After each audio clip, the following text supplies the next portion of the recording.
Greetings, members, one and all of the Salivation Nation. An ultra-rare $500,000 gold coin has been discovered by an amateur metal detectorist. But what happened next is the most interesting. Let's explore!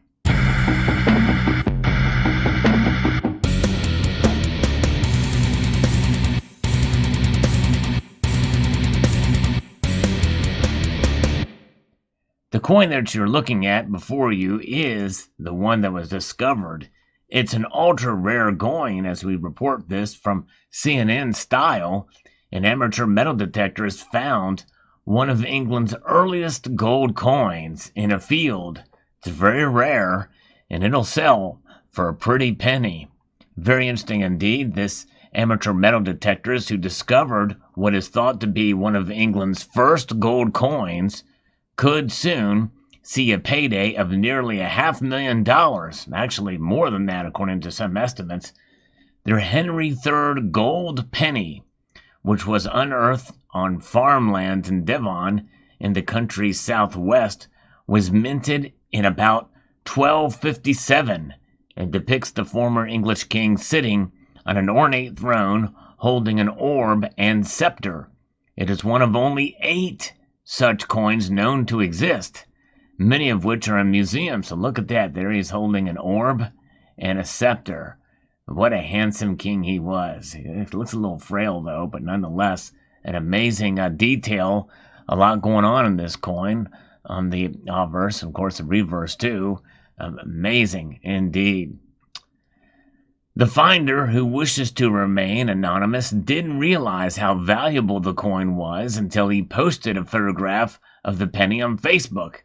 That's where with Gregory Edmund, a numismatist with auctioneer Spink & Sons, spotted it. This was one of his first prospecting days in many, many years, so he obviously couldn't quite believe what he had discovered, Edmund told CNN, referring to the detectorist. And then we can see the gold coin in its environment there. You know, gold is one of those metals that you unearth it after thousands of years or hundreds of years, and it does not tarnish. It does not change in its nature. Fascinating thing about how gold is. It just does not react. That's one of the attractive qualities of gold. It was a happenstance discovery while prospecting perfectly legally within the remit. And it's just the case that this particular finder didn't quite appreciate how important the find was until they sought expert opinion. And this is where it gets really interesting, folks. Under the United Kingdom's Treasury Act of 1996, the hobbyist who found the coin is able to keep it and sell it, as it's not considered to be part of a wider discovery. Now, the Treasury Act itself is quite a complex code here.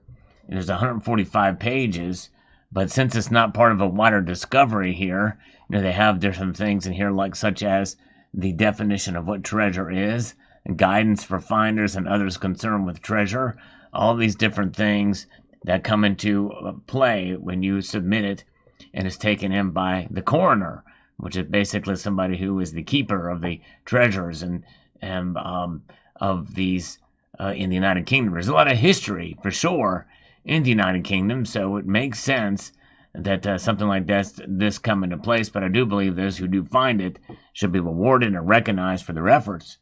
But in this case, because it's not considered to be part of a wider discovery, he is able to keep it and to sell it. So that is quite interesting indeed. I'm glad for this hobbyist. What an amazing find. The rare coin could see a windfall as much as $546,000. It may not be as much, but that's the estimate, according to a pre-sale estimate by British auctioneer Spink & Son in London, where it is going under the hammer on Sunday. So this coming Sunday, we'll find out and see what it goes for.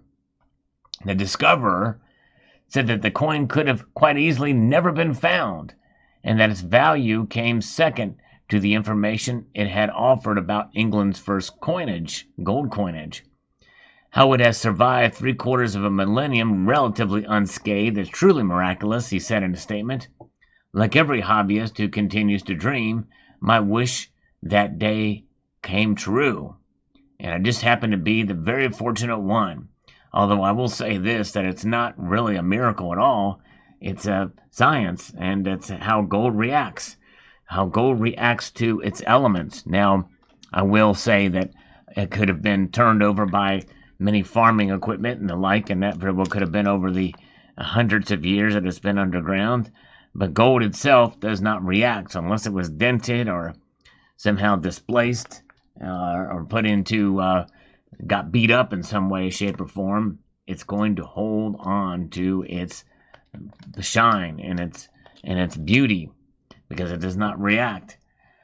So King Henry III ruled England from 1216 until his death in 1272, which is one of the longest reigns in the country's history.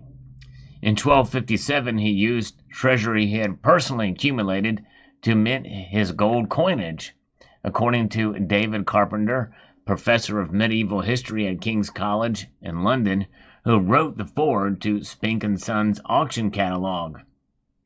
Henry's coinage was the first to be cast in gold since the Norman conquest, with the economy relying on silver coins since then. That's right. Silver is the metal of people. And gold is the metal of kings, they say, right? Edmund said that the new gold coinage could have been made from Byzantine coins and Islamic gold dinars, revealing trade routes between Europe and the Middle East at the time. If you drew a line across the planet at that point, you would see continental Europe and England would be very much in the silver zone, and all their coinage was silver, and the rest of the East and the Middle East, so the spice-rich Middle East, it would be gold. And really, that's what you see today. There's more silver, more known in the West, and gold is more treasured in the East. Pretty amazing. Fascinating for sure. At this time, you see a huge crossover. So you start getting gold coins in the West and silver coins in the East at this point. And basically, that shows very clearly the two sides are speaking to one another, and they're involved in one another. Edmund added that the discovery of the coin and what it offers to existing knowledge about Henry's coinage was hugely significant. It is very rare for chance discovery to add so much to a pre-existing known corpus or database of coins. What an amazing story this is. What a beautiful coin. Very well preserved. And imagine going out metal detecting and finding something like this. Here in the United States of America, we're never going to find anything that old, or very unlikely, at least tied to any kind of reign or kingdom, unless it's, of course, indigenous in nature. But nonetheless, there it is. And the fact that he is able to keep it and he is able to sell it and profit from it, I think is a wonderful thing. My hope is that perhaps maybe somebody will buy it, and maybe it could be loaned to a museum or sold to a museum in due course. Just to be able to see it would be really cool. What an amazing find. So there it is. I like to cover stories like this, found precious metals treasure, and this is where this video will go as well. So if you enjoy, I hope you will stay tuned to the channel and keep watching. Maybe subscribe. Press the thumbs up button. It does help the algorithm. Trying to grow the channel as much as I can, so appreciate all the help there as possible. And also want to encourage you to please rate, share, comment, and subscribe.